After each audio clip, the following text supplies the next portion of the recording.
In a quiet village nestled among lush green mountains, there lived a wise monk named Samten. Known for his profound knowledge of life and death, he often shared deep insights about the nature of existence with those seeking answers. One day, a young man named Dhruv came to him with a burning question. "Master, what happens when the spirit leaves the body? Is there something beyond?" The monk smiled softly, his eyes reflecting both compassion and understanding. "Dhruv, the truth of life and death is like the rising and setting of the sun. What you see as the end is but the beginning of something greater, yet hidden from ordinary sight. Let me tell you a story." The story of Saring, the weaver. Long ago, there was a man named Saring, known as the finest weaver in the kingdom. He would sit at his loom day after day, creating intricate tapestries that amazed everyone who saw them. His life was simple, but he had one fear. What would happen when his life came to an end? This fear consumed him, and though he never spoke of it, it cast a shadow over his heart. One evening, Saring fell gravely ill.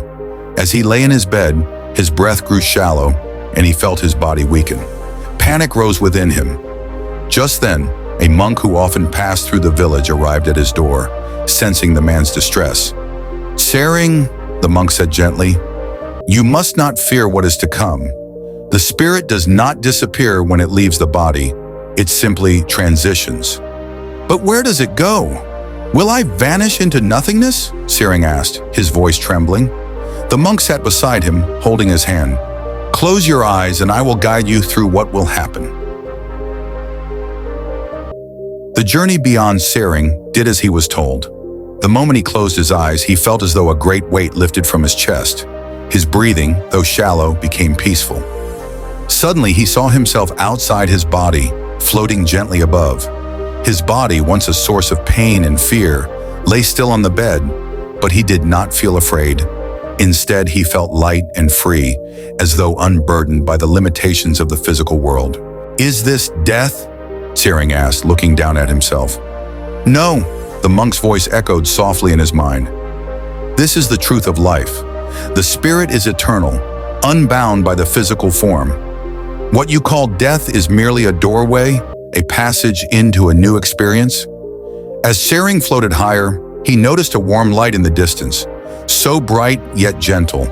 It seemed to call to him, filling him with a sense of love and peace he had never known. The closer he came to the light, the more he felt connected to everything around him: the trees, the sky, the birds, even the people in the village below. There was no separation, all was one. The monk's voice continued. "In the Buddhist teachings, we understand that the spirit moves through cycles, leaving behind the physical body when it has served its purpose. But the journey of the spirit does not end. It returns to the flow of the universe, to the source from which all life arises." The secret of the spirit. As Saring absorbed these words, he realized that the fear he had carried all his life had been born out of misunderstanding. Death was not an end, but a transformation. The spirit, like a drop of water returning to the ocean, merged with something far greater, far more vast and eternal than he could have imagined. With that realization, Saring's spirit was drawn toward the light. But before he could fully immerse himself, the monk's voice called him back. "Saring, your time has not yet come. Return to your body and live without fear. Know that when the time does come, you will not be alone, and there will be nothing to fear." With a gentle jolt, Saring found himself back in his body, his breath steady, and his heart calm. The illness that had once threatened his life began to heal. From that day on, he lived with a new understanding. He wove his tapestries with even greater skill, each thread representing the connection between life and death, the physical and the spiritual. And when the time finally came for him to leave the world, he did so peacefully, without fear, knowing the hidden secret of the spirit. The awakening of Dhruv days passed after Dhruv's conversation with the monk, but his mind remained stirred. The story of Saring had given him peace, yet deep inside, he yearned for more understanding. How could one truly know the hidden secrets of life and death without experiencing them? The more Dhruv pondered, the more questions arose in his heart. He felt a pull, a need to explore these truths beyond stories and teachings. One evening, as the sun set over the horizon, painting the sky in hues of gold and crimson, Dhruv returned to the monastery to meet Samten once more. The air was cool and calm, carrying with it the scent of incense and flowers from the temple gardens. "Master," Dhruv spoke softly as he approached the monk who was seated under the Bodhi tree, "I have come again with a restless mind. You spoke of the spirit's journey, but I still do not understand how one can fully grasp such truths without truly experiencing them. Is there a way to know beyond words?"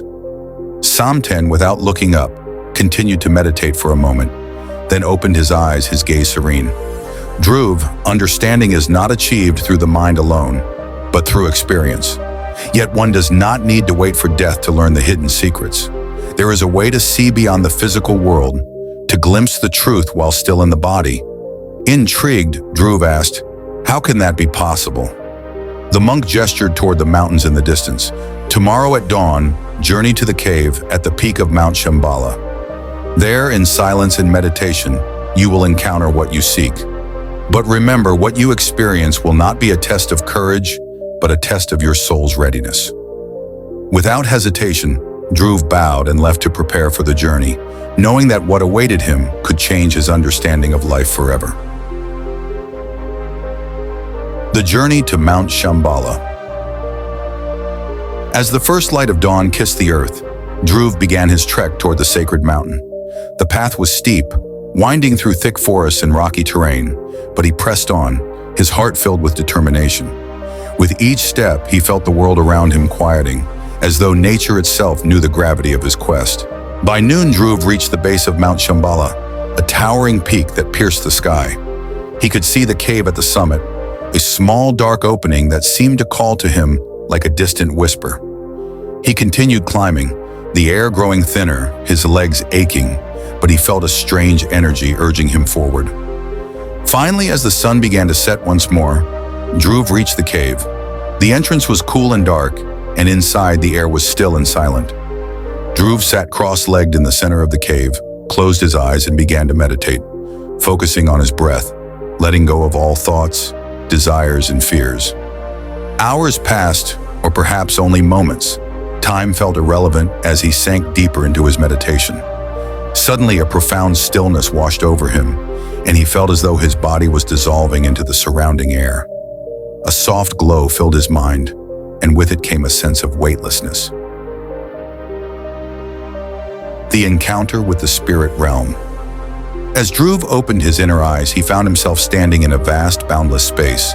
There were no mountains, no sky, no earth beneath his feet, only light, soft and pure, surrounding him. In this space, Dhruv felt no fear, no attachment to his body or his identity.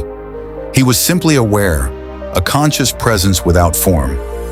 From the depths of this luminous space, a figure emerged, shimmering and translucent. It was neither man nor woman, but a being of light. Its eyes were filled with wisdom beyond anything Dhruv had ever known. "Who are you?" Dhruv asked, his voice calm but curious. The figure smiled gently. "I am the reflection of your soul, the essence of who you truly are. I am the spirit that resides within you and every living being."